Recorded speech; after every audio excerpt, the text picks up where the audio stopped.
I always carry a note in my wallet that reads, "A delay is better than a disaster." However, on this day, shortly after takeoff, the passenger jet I was piloting struck a flock of birds.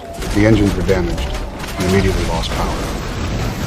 To make matters worse, both engines were affected. The plane began to shudder violently. Seated in the cockpit, I couldn't see the engine's condition. The only thing I could feel was the plane slowing down. Drawing on years of experience, my first step was to attempt an engine restart, but there was no response. Then, the cabin suddenly lost power. Without hesitation, I activated the auxiliary power unit. Power came back. Flight attendants instructed passengers to fasten their seatbelts, reassuring them it was just turbulence.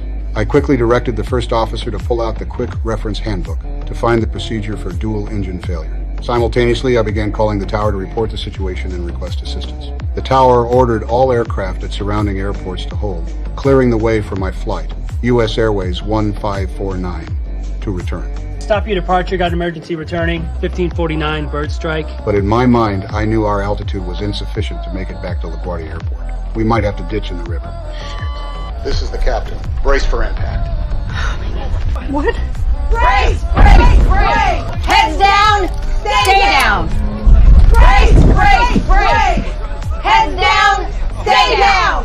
The tower hoped I could land at the nearest airport, but my 42 years of flying experience told me our only option now was to ditch in the Hudson River. Soon after, the tower lost contact with Flight 1549. Cactus 1549, radar contact lost. The tower kept calling. The closest airport was just off our nose at our 2 o'clock position, a mere 7 miles away. The success rate for a water ditching is less than 1%, and still, radar showed no sign of 1,549. The plane kept descending. Passengers panicked, praying for a safe landing. Passengers began using their last moments to tell loved ones, "I love you." Meanwhile, I calmly maneuvered the plane, adjusting the angle for water entry.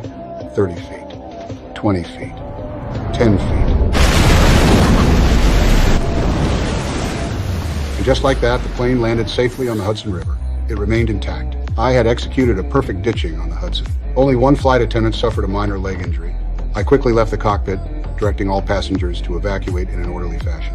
The first officer, however, was still frozen, struggling to process the near disaster. Flight attendants, ignoring their own injury, rushed to assist with passenger evacuation. Once the doors opened, the escape slides deployed, and emergency exits were activated. Passengers stood out on the wings. The Coast Guard spotted them and immediately requested assistance.